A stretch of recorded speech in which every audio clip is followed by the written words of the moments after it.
All right, if you want to get a 100 on this project, watch this video, follow the directions.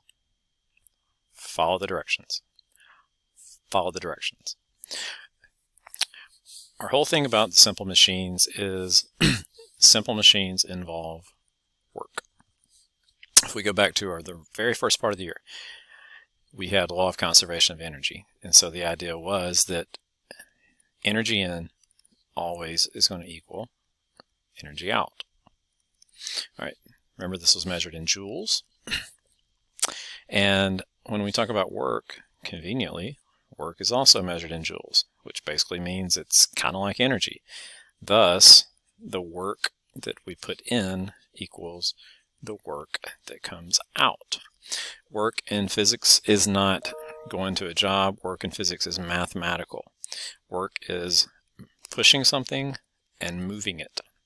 When we use a machine, there's two parts to this. There's what we put into it, and then there's what comes out of it. For example, to use a lever, I push in one place, the lever pushes in another place. Those are our F's. All right. The distance is how far do I push it, how far does the machine move it. So if we take this math, if work is force times distance, then work in equals work out, then the force times distance in has to equal force times distance out. Most of the parts of these slides are asking you to tell me that you kind of get this piece of the pie right here. Okay, so before we go any further, let's review the expectations here, because I asked you to give me a picture. Again, if you watch the first video I made, all of this should be crystal clear. But if you haven't, you should still go back to your directions and look at exactly what I want. Because number 2 says, why is this a proper example? So in other words, why is your picture, how does it fit being a first class lever or a second class lever? What about its design? Now here's where those of y'all that have turned them in early, I'm seeing some problems. The third one says, how does it make work easier? Some of y'all are saying, I don't know, you're just making up things because you're not talking about work. Work is a force times the distance.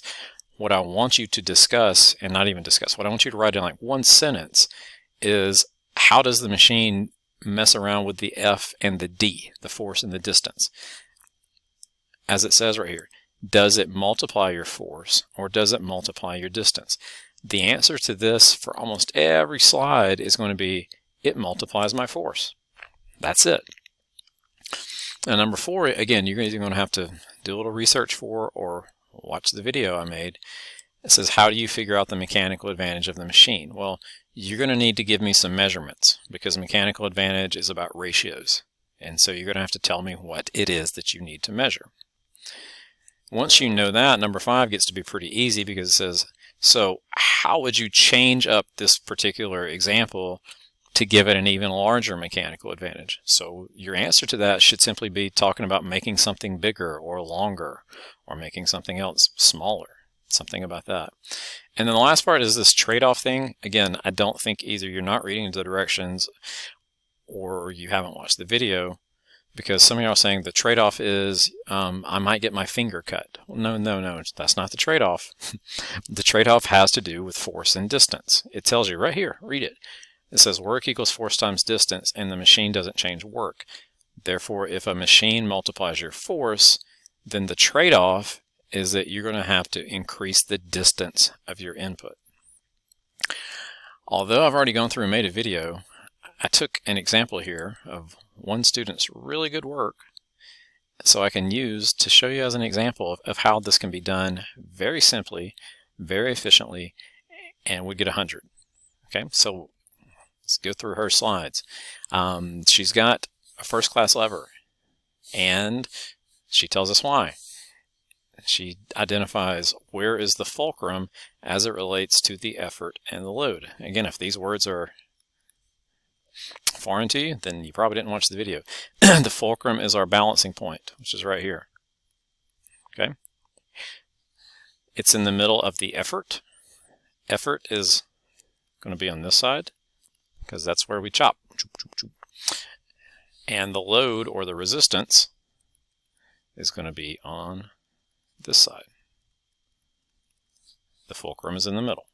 That's what makes it a first-class lever. Check. She then tells me, how does this machine make the work easier? It multiplies our force. Perfect. That's it. That's what the machine does. Then I ask her, and all of you, how do you calculate the mechanical advantage? Again, my video shows this, but you could also Google it.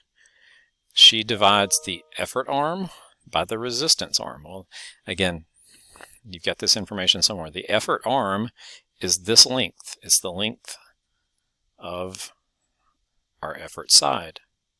So we take that, let me call it, I'll just call it FEF, and we divide it by this length, which is our resistance length. All right. So mathematically it is the effort length divided by the resistance length. That is our mechanical advantage. Again, the video shows you all this. So do the documents I've given you. The next one says, how could you increase the mechanical advantage? Well, think about how math works. If I make the top part of the fraction bigger, I'm going to get a bigger answer. Well, the top part of the fraction is the long part of the handles. So I can increase the length of the handles. That would give me a greater mechanical advantage. Or I could decrease the resistance arm. Or good, if I take the bottom part of a fraction and make it smaller, which is over here, then I'm going to end up getting a bigger answer as well. So if these were bolt cutters instead, we would maybe have longer arm, and we would have a shorter side on this. That would increase our mechanical advantage a whole lot more. This is perfect. Notice how short it is. It doesn't have to be long. It's just thought out, and she knew what she was going to write, and she gave me the exact right answers here. Finally, the trade-off in using this machine is, okay, so notice what we have to do here. Let me erase some of this. Because what the machine does is, remember, it changes our work. Actually, excuse me, it doesn't change our work. It changes the parts of the work. So the work over here equals the work over here. If I just divide this in half, that means the force times distance over here equals the force times distance over here. Our goal is to get more force on this side.